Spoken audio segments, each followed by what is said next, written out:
బొత్స సత్యనారాయణ గారు ఉత్తరాంధ్ర నాయకులు పెద్దలు. వారు ఉత్తరాంధ్ర నాయకులుగా మాకు చాలా గౌరవం ఉంది.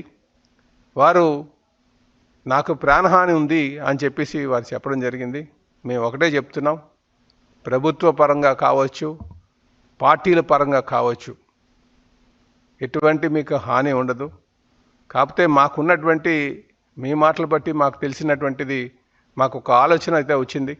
ఎందుకంటే గతంలో జగన్మోహన్ రెడ్డి గారు ఎవరైనా సరే ఆయన దాటి వెళ్తున్నారన్నా, ఆయనకన్నా పేరు ఎక్కువ సంపాదించుకున్నారన్నా, లేకపోతే ఆయనకు మంచి పేరు వస్తుందన్నా వారిని చూస్తూ ఊరుకుంటారని చెప్పేసి ఊరుకుని ఉండరనే విషయం మాకు తెలుసు.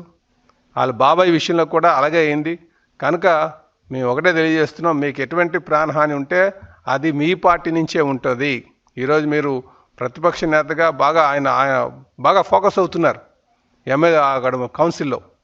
కనుక మీరు బాగా ఫోకస్ అవుతున్నారు. కనుక మీరు ఎటువంటి ఏమైనా ప్రమాదం ఉంటే అది మీ పార్టీ ద్వారా జగన్మోహన్ రెడ్డి గారి ద్వారా ఉంటుందని చెప్పేసి మేము తెలియజేస్తున్నాం. ఇది మీరు గమనించాల్సిన అవసరం ఉందని చెప్పి తెలియజేస్తున్నాండి. నమస్కారం. ముమ్మాటికి జగన్మోహన్ రెడ్డి గారి వల్లే ప్రాణహాని ఉంటుందండి. ఎందుకంటే వాళ్ళ బాబాయ్ విషయం మీరు చూడండి.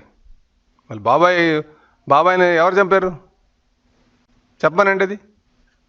కనుక జగన్మోహన్ రెడ్డి గారిని దాటి వెళ్ళిపోతున్నారంటే వాళ్ళకి ఏమైనా హాని తలపడ్డానికి ట్రై చేస్తారు. కనుక వాళ్ళ పార్టీ నుంచే ఉండాలి తప్ప ఇటు తెలుగుదేశం పార్టీ నుంచి కానీ, జనసేన నుంచి కానీ, బీజేపీ నుంచి కానీ, లేకపోతే ప్రభుత్వం నుంచి కానీ, కూటమి ప్రభుత్వం నుంచి కానీ ఎటువంటి హాని ఉండదని చెప్పేసి మేము తెలియజేస్తున్నాం.